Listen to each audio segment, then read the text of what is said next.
What's up everybody, welcome back to the channel. As you can see on screen today, we are back here in Forza Horizon 4 and we're going to be checking out a car that is new to the game with the Eliminator series. It's available by unlocking level 10, or leveling up to level 10 I guess I should say, in the Eliminator series. Takes a little bit to grind out, especially on the wheel. Not super hard to get. I'm still working on getting the Mercury Cougar Eliminator. We should have a video on it next week. I don't have a whole lot further to go. I think I'm like 9 levels away or so. As you guys can see, I did switch the wheels up on it. I did throw it on race suspension to take some pictures, but that's all I've done. So we'll drive it over to my house real quick so you guys can see what it drives like, basically stock. Like I said, I only did do the suspension upgrade to it, and wheels. I did the track width upgrade as well, but most of that's just negligible. It's just maybe a slight improvement in handling. Which, saying that, the little bit I did drive this car stock, it handles amazingly. And once I can get this thing up in the revs, I'm going to shut up here for just a second. I want you guys to listen to what this thing sounds like on the on diesel. It sounds so good.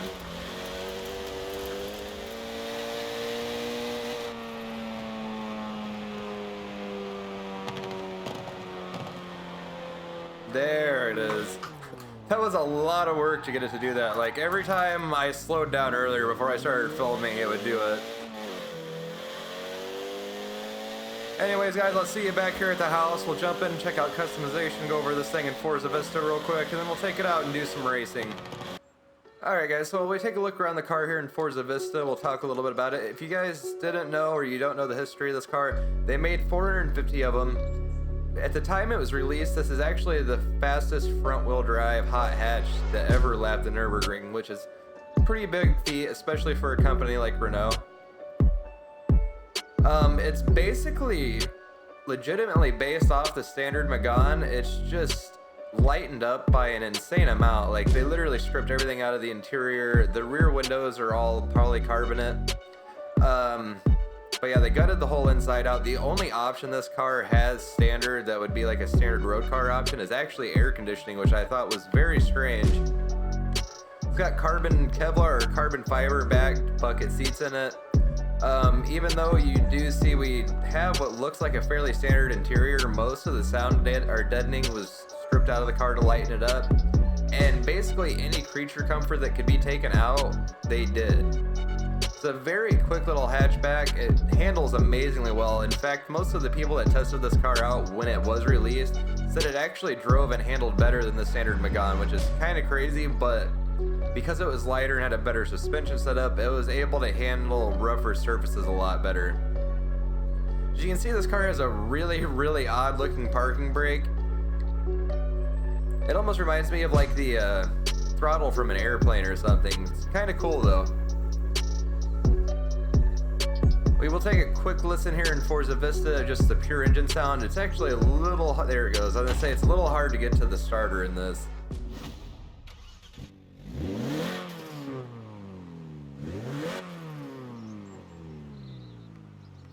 The camera does some really weird things on the interior view. We'll just leave it like that.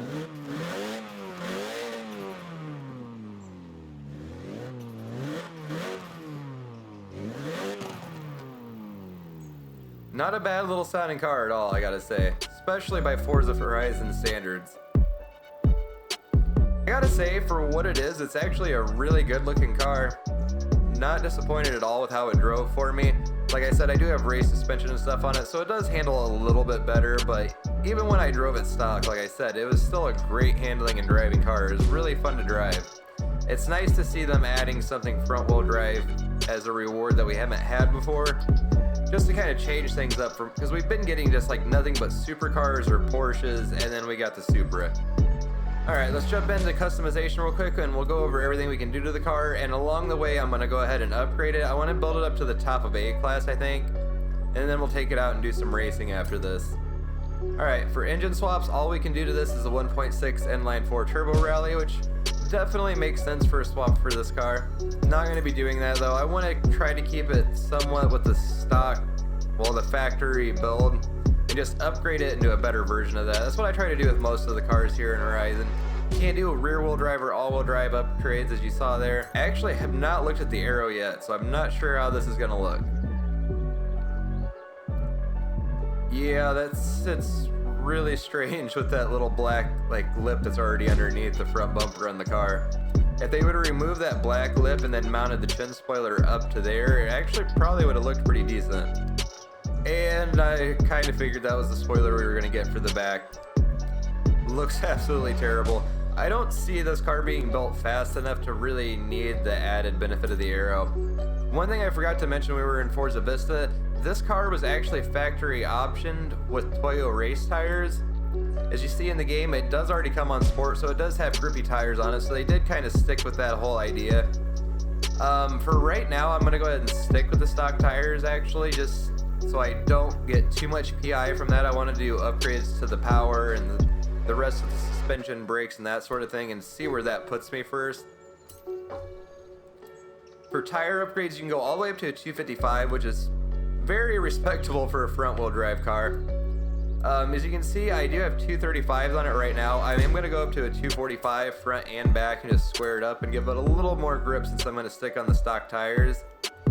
For wheel upgrades, you guys can go up to a 19 if you want to just kind of stance this thing out on some big wheels. I think it looks perfectly fine on the 18s. They actually almost look too big as it is. I kind of would like the option to downgrade it to a 17 since it is kind of like a track-oriented car. And go away, Forzathon. As you can see, the front track width is kind of respectable, honestly, for a front-wheel drive car stock, but it definitely looks more like a track spec car with that extra width on it. And as you can see, I do not really have much camber on this car at all the way I have it set up. We are just going to go through here and I'm going to throw all the standard drivetrain upgrades on it, just kind of max that out. Alright, going into platforming and handling, as you guys can see, we do have 2 upgrades to the brakes. Kind of surprised me, this car stops really well. Like I said, I did throw this thing on race springs already to do some photos with it before I started. Stock ride height's not too crazy high, but it is got a pretty big gap on the stock one, as you see there. And then rally springs just look super goofy on this thing, especially considering it's on 18s and super low profile tires. And I was kind of surprised, but seeing as we can do a rear wheel drive conversion, it's not super surprising. You can do drift suspension on this thing, which really slams it down. Saying that though, I don't have the race suspension as low as it'll go. We're gonna do race anti-roll bars front and back. I already did throw the front on, I just didn't get the back one on yet. Surprisingly, as gutted as this thing is, you can actually do even more weight reduction to it, which I'm assuming would be like stripping the AC and stuff out, since that's all this car really has in it left that you can really take out besides the passenger seat. We are going to go ahead and do that as well. As you can see, that brings us down to 2,400 pounds. Super light car. Alright, now we get into the fun stuff. We're going to start adding some more power. We will start with exhaust, just going to go straight to race on that. We're going to do race cams. Gives us 52 more horsepower, almost at the 300 horsepower mark. Brings us up to 787. We're almost at the top of A-class. I'm going to jump over to my flywheel upgrade next. I'm only going to go to sport on this. See what we can do here on engine block. We can go to sport, and that leaves us with 3 PI to get just a little more power out if I can find something just to eke that extra little bit out. There we go. Race intercooler brings us right to the top of A800, which is what I was hoping for. Brings us up to 327 horsepower, 293 foot-pounds of torque, and we're sitting right over 2,400 pounds. So this should be a really good driving car. Alright guys, I'm going to jump over here, do just a quick baseline tune on this thing, and then I'll see you guys back out in free roam. We'll take it out and do a couple races, and I'll give you guys my final thoughts on the car and whether you should take the time to go out and try to unlock it. Like I said, it is only level 10 in the Eliminator, so if you actually enjoyed the Eliminator, it's really easy to get this car. I gotta say, this thing sounds really good on the inside. Let me stop here for a second and let you guys hear this.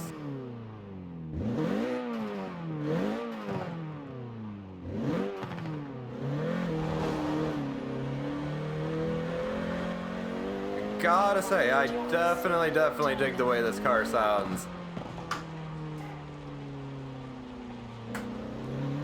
I do have us a race marked out here to head down to, but we're going to cruise over there so you guys can see how this thing drives.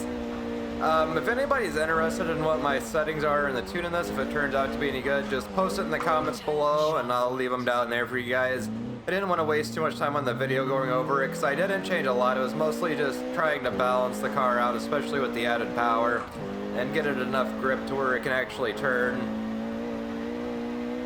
As you guys can see though, this seems like it is a very stable, very balanced setup. I gotta say, I'm really enjoying the way this thing is driving already for being a front-wheel drive car.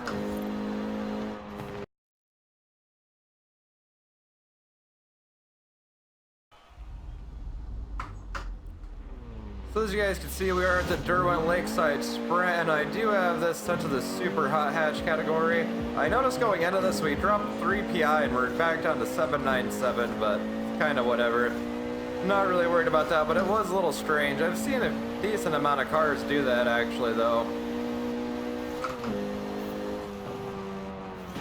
Yep, I knew that was coming.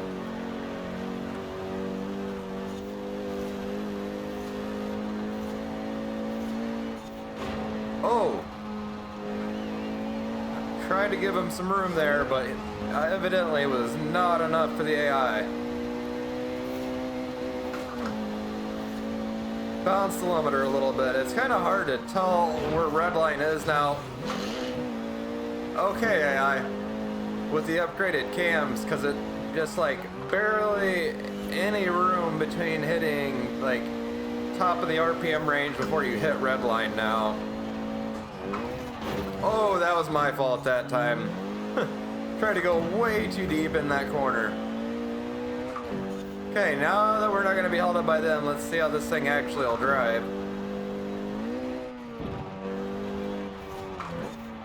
Seems to soak up jumps really well. That's kind of surprising. I thought this thing was going to just slam down there.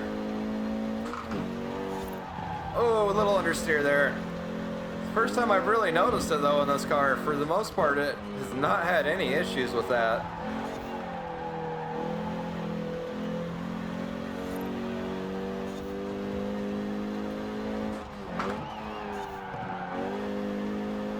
Hear the tires scrubbing there trying to get a little traction. I was really pushing it in on that corner. Like I said though, I want to see what this tune and this car is capable of, so I'm really trying to push it through some of these corners. See where this thing's limit's really at. The crazy thing is, like I said, this still isn't on race tires. This thing could have way more grip than this if I would have went ahead and put it on race tires, but we would have definitely sacrificed a lot in power.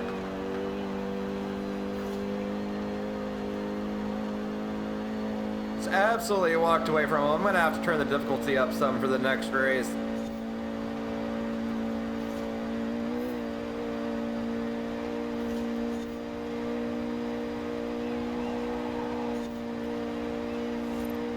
This thing just handles ridiculously good for being front-wheel drive. I have got to say, this little thing just blew me away by how good it drives during that race. The AI were really causing me a lot of issues at the beginning there. They're just way too slow through the corners. This thing has way too much grip and it turns so good for being front-wheel drive that they were just doing nothing but holding me up the whole time. Once I was able to get around them though and actually see what this thing can do, I gotta say I'm honestly a little stunned for being front-wheel drive. This thing is that good.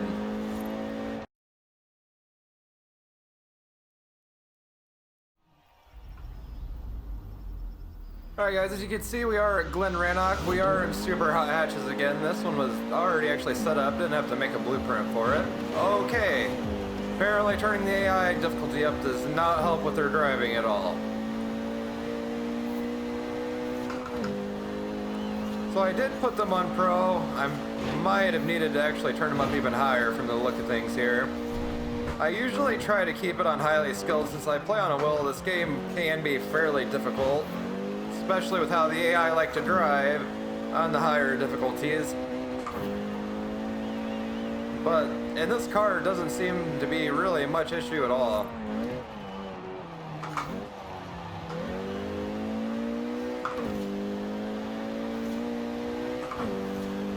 The real test of this thing is going to be, okay, yeah, we're taking down the Focus, no problem. Let's see if we can take down the Focus and pass them. Because if you guys have ever raced supercars in this game, you know somehow those things can just walk supercars when you're racing the AI. It makes absolutely no sense. And it's usually a blue Focus like the one you see up there ahead of us.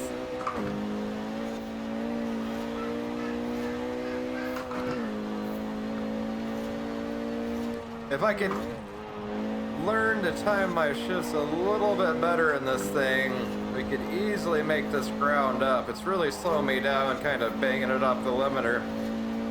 You gotta really listen for it.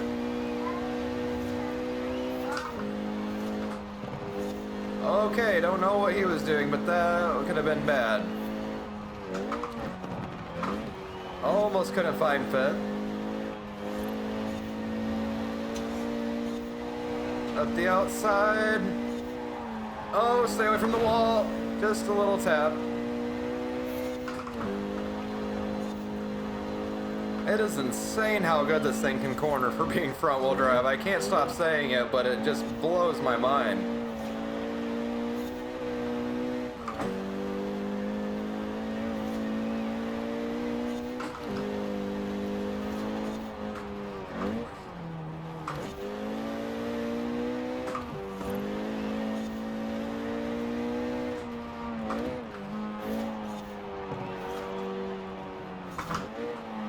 Oh, that move though.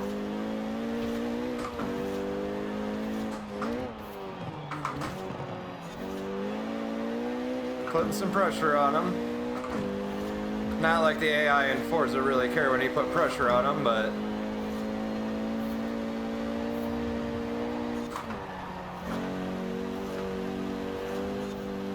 I don't think I'm gonna have enough to take it before the finish. Oh, it was so close though. Neck and neck with him on the finish line. That was a really good race, I gotta say. I am like loving this car. This is gonna be one of my just, I don't want to say favorite cars to drive, but it kind of is just because it's so fun and drives so good. It's like it's on rails almost. Alright, because I'm enjoying driving this thing so much, I'm gonna go ahead and do one more race. I was gonna end it after that one.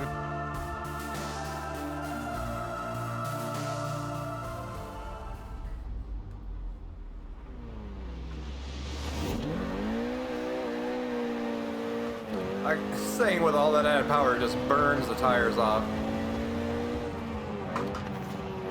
So this should be an interesting race. It's definitely a lot different than the sprints we were doing out in the country. A lot more obstacles to dodge in our way. And we'll kind of see how this thing can cope with the curbs here in Edinburgh too, because some of them can really just throw the car.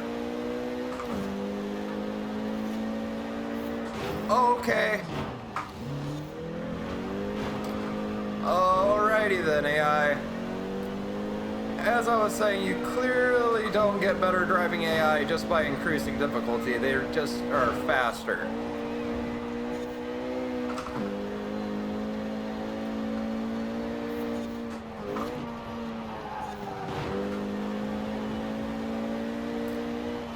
And now I'm starting to drive like the AI. Not really. I genuinely thought maybe this car could handle me throwing it in that hard, but just not enough room apparently.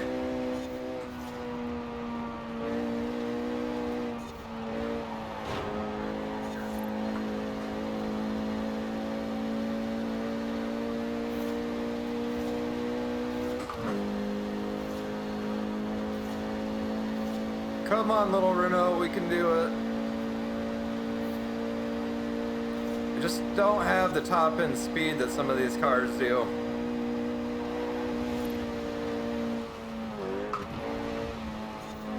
Just slotted my way in there. That was pretty crazy. I did not think I was gonna make it through that.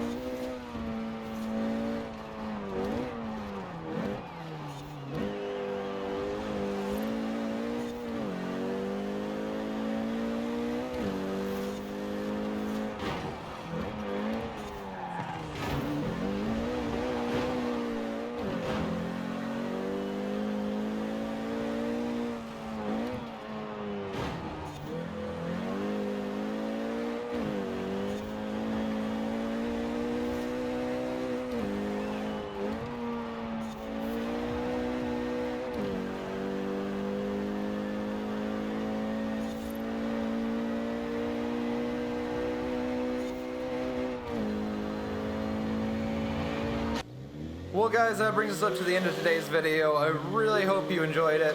If you guys have the time to go ahead and get this car unlocked, I highly recommend it. As you see, it's a great little car. Handles amazingly well, sounds really good for what it is. I mean, there's not really many points you can fault this thing on, other than it does look a little goofy from certain angles. But overall, I mean, it's not a terrible looking little car at all. And I'm going up the road, it's so hard to drive like that. But it's not really a bad looking car at all. The interior on this thing, I gotta say, looks great with all of the racing stuff in it. Anyways guys, if you did enjoy the video today, please hit that like button down below, comment, subscribe, it really helps me out, and I'll see you guys next time.